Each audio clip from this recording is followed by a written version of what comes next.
ոնց հասկացա ձեր ակնարկը ինձ էր վերաբերում, ասեմ, ինձ իմ ընտանիքին, իմ բնակարանին հեծը ոչ նախկինում, ոչ հիմա հավելագրում չի արել։ Ամոթ կլիներ մի 2000 դրամի ինչ-որ տենց հավելագրումներ պլյուս մինուսներ, նորից եմ բանանում, ինձ ակնարկ մի արեք, այս մեկը։ Երեք հակակոռուպցիոն կոմիտեն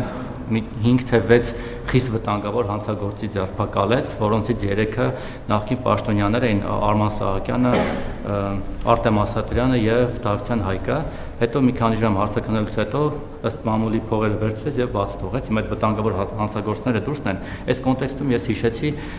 նախկին սրբերից մի երկուսի անունները, օրինակ Բուլկի Արամ անունով նախարար կար Արամ Հարությունյանը։ Այդ մարդը ձեր օրոք շատ բարեհաջող ձևով երկից թռավ, ու հիմա ոչ ոք չգիտի այդ մարդու տեղը, ոչ ոք չի հիշում այդ մարդու մասին, քաղաքական հայտարարություններ չեն արվում։ Նույնը Գագիկ Խաչատրյանը, որ 4 աշխատավարձով միլիարդատեր էր դարձել, ինքը էլ բարեհաջող թռավ, հետո հետ եկավ, հիմա նրա ընտանիքի անդամները բարեհաջող բիզնեսներ են անում, դուք էլ գնում եք լենտ եք կտրում բան։ Այդ մարդկանց մասին ոչ իման չի հիշում, բայց փոխարենը այլ նախկին սրբերի մասին է հիշում, կարող է դա նրանից է, որ քաղաքական հայտ չեն ներկայացրել, ընդդիմադիր բաներ հայտարարություններ չեն անում, դրա համար դուք չեք հիշում, սա իմիջիալյոց մի դրական բան եմ ուզում, տենդենս եմ ուզում արձանագրել ձեր վիդեոներում, վերջերս ձեր նայում եմ այդ ձեր վիդեոները առավոտյան, հատկապես որ հեգնում եք այդ ուժեղներին բանին, հələ ջիմ արաբան, մի տեսակ հետաքրքիր յուրահատուկ սարկազմ է նկատվում ձեր մոտ, որը ինձ էլ է տպավորել, որոշել եմ ես էլ այդ ոճով ձեզ հարց է տալ, հուսով եմ դեմ չեք։ Տեսեք, դուք անընդհատ չնայած նրան, որ դուք մեզ սպառնում եք, չգիտեմ, էլ պատերազմով, էլ ծնոտդ կոտրվի, էլ չգիտեմ ինչ կլինի, անգործ կմնաք, ժողովրդին եք սպառում տարբեր բաներով, դուք ինքներդ հսկայական թիկնազորով եք շրջում, որոնց որոշ անդամներ օրինակ եկեղեցում տալիս են 2 րոպե ունեմ 10 տարեկան երեխայի ծնոտ են, չգիտեմ, ջարդում, չնայած լավ թիկնապաներ օրինակ իդեմս օրինակ ձեր Լյովի եւ այլն, այդքանով հանդերձ մենք ձեզանից չենք վախենում։ Փոխարենը դուք ուզում եք, որ մենք վախենանք օրինակ Ռոբերտ Քոչարյանից, Սամվել Կարապետյանից, Գագիկ Ծառուկյանից, ինչ է մեզ երեքի անունը տալիս, որտեղ այդ երեքին դուք տես փաթեթով սարքել եք վերջերս ձեր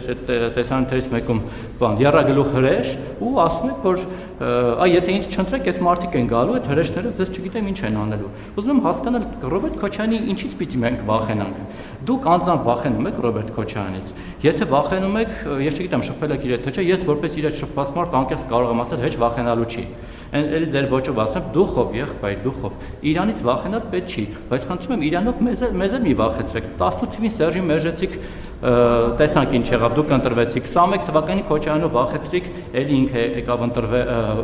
դուք ընտրվեցիք, հիմա էլի ուզում եք Քոչարյանով վախեցնել։ Ինչի համար եք ուզում Քոչարյանով մեզ վախեցնել։ Կամ այն խեղճ Սահակյանին ինչ եք բերել մեջ մտցրել, սարքել եռագլուխ։ Իրանք ինչով են վախենալու, ինչով են ավելի վախենալու, քան Արման Թաթոյանը, Սուրեն Պետրոսյանը, չգիտեմ, Գուրգեն Սիմոնյանը, էլ ինչ-որ մարդիկ, ՀԱԿ-ը։ Շնորհակալություն։ Շնորհակալություն ձեր վերությունը։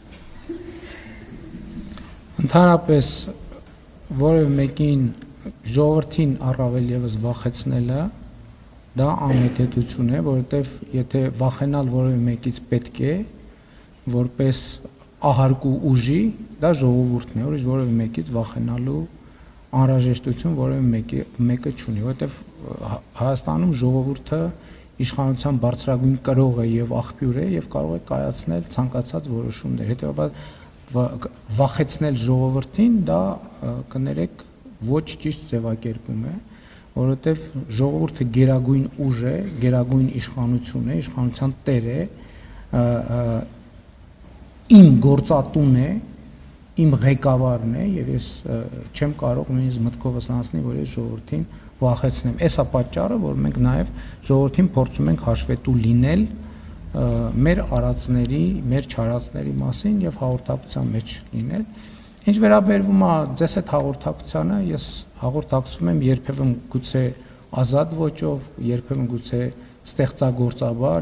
երբևէ գուցե պատկերավոր, երբեմն գուցե էմոցիոնալ, բայց ես չեմ հիշում, որ ես ձեզ սպառնացած լինեմ ծնոտ ջարդելով, ես ընդհակառակը հիշատակել եմ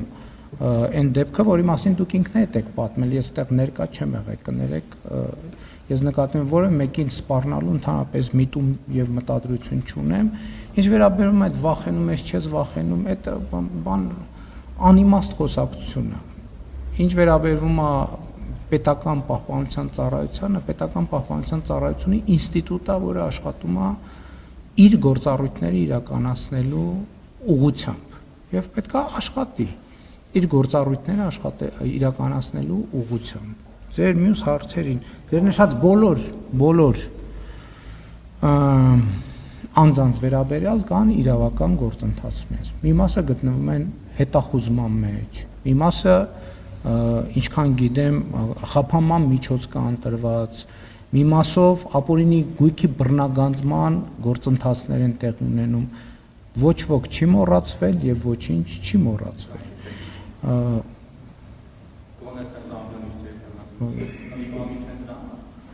Իսկ ով ասում ընդդիմադիր չեն։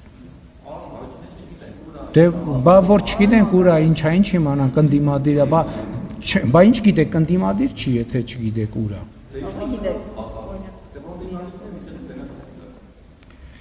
Ինչ վերաբերվում է ձեր առաջին հարցին, ուզում եմ ուշադրություն հրավիրել, որ տեղի է ունեցել հետսում մի շատ տարօրինակ ճակերտավոր պատահականություն։ 2000 չեմ հիշում ճիշտն ասած 24 կամ 23 թվին նախորդող վճարումների ամբողջ հաշվեկշիռը անհետացել է։ Պատկերացնում եք, անհետացել է։ Այսինքն, եթե հիմա որևէ մեկը փորձի հետ գնալ եւ պարզել 2 տարի առաջ քաղաքացուց գանձված էլեկտրաէներգիայի գումարը ճիշտ է հաշվարկվել թե չէ,